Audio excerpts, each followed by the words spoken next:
Giuliano Garavini. I come from Italy, Rome, and I'm a research fellow at the Institute. So first of all, I had in my first book, that's called After Empires, European Integration, Decolonization and the Challenge from the Global South, I had a chapter on 73 called The Year of Oil. And basically I started being interested in the reasons why this oil shock or oil revolution, as it's called in the oil-producing countries, how did it come about? You know, basically the research grew and I got interested in oil exporting countries and their history.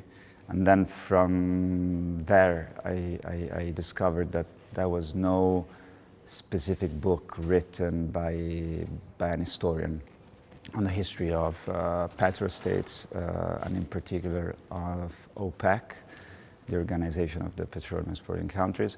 And so I started being interested to write such a history. The main goal is to write the history of petroleum, that is arguably one of the key natural resources of the 20th century, and for sure the most important energy source of the 20th century, from the point of view of the countries where these massive oil fields are located. So it would be a history of petroleum brought from the perspective, if you will, of the global south, of what were at the time developing countries, and today most of them are actually developed countries, rather than from the point of view of the international oil companies or the governments of consuming countries. So in a way it interacts with the idea in global history to find new ways of viewing topics that have been studied up to now, but mostly, if you will, from a Western perspective. That's the big challenge. It's a global organization. It's very diverse. It has a lot of languages. What makes it possible is maybe only the fact that, at least at the elites level and the technocratic level, English is the language that they speak among themselves. Access to sources is also an important challenge. There are some countries where access to sources is possible, although not necessarily easy, such as Venezuela, Nigeria, to a certain extent Algeria, where the archives are mostly in French until the 1970s. And then there is a problem in the Gulf, where most recent documents are not, I mean, documents after independence, basically, after the Second World War, are not easy to access. But in the case of Iran, there's quite big collections also at Harvard. So it's feasible, but it's not easy. I was lucky enough also to have access to sources from OPEC itself, which are very helpful to understand the debates that were going on. And obviously then there's a lot of indirect sources that are helpful. Foreign ministries of different Western countries, the archives of oil companies that are very useful. There's memoirs. So there are ways to write history of oil-producing countries, but at times it's not as easy as you would like it to be. 6 or 7 years that I'm working on this project, so I have finalized a manuscript on a book that should be called OPEC, The Rise and Fall of Petrostates, which goes from the 1920s, so it's before the creation of OPEC, which happened in 1960, from the birth of the concession system, so the system by which a group of international oil companies took control of most of the oil fields in the Middle East, to the end of the 1980s, where there has been a very big change in the petroleum market. that to a certain extent justify the end of my project. So to sum up, I've completed the manuscript of this book. The Middle East in general and the Gulf specifically have been from the Second World War. So when, for the first time, people recognized that this area, the Gulf, had the largest oil reservoirs in the world, it has been the area where the largest reservoirs of petroleum, or proved reserves of petroleum exist, the area that had the largest amount of exports of petroleum.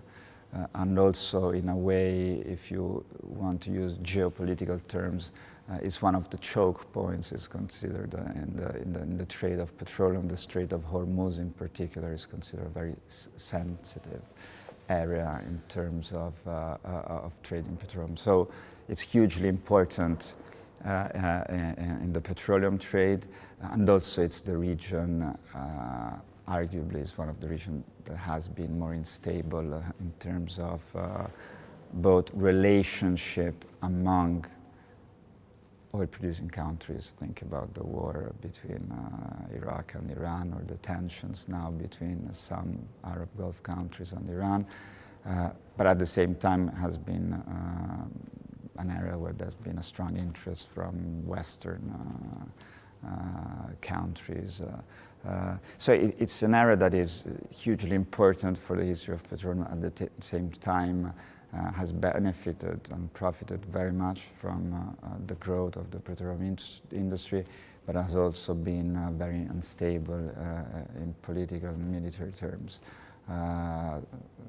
So for all these reasons, it's very, obviously, it's a very interesting region. I've been at NYU Abu Dhabi for 2 years in a row, plus 6 months previously. The main thing it did is that I had the opportunity to travel most of the countries in the region. I had the opportunity to organize here at NYU 3 different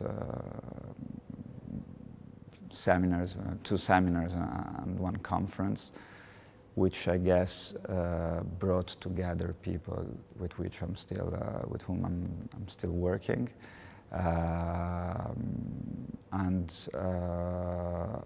hopefully the library at NYU will also, the interaction with the library at NYU will also allow me to profit more from the sources of the library, but also the library to profit from the sources I've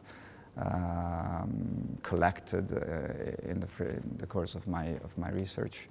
And obviously it has also been, let's say it's an environment where I had a lot of freedom to pursue my research in the directions I wanted to without anybody sort of objecting, actually, or people supporting my research. With the students, I had the chance to teach a class on OPEC, so yes, I did.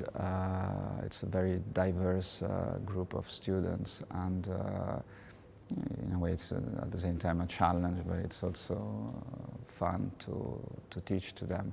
And I did have a chance to interact with faculty both in my program.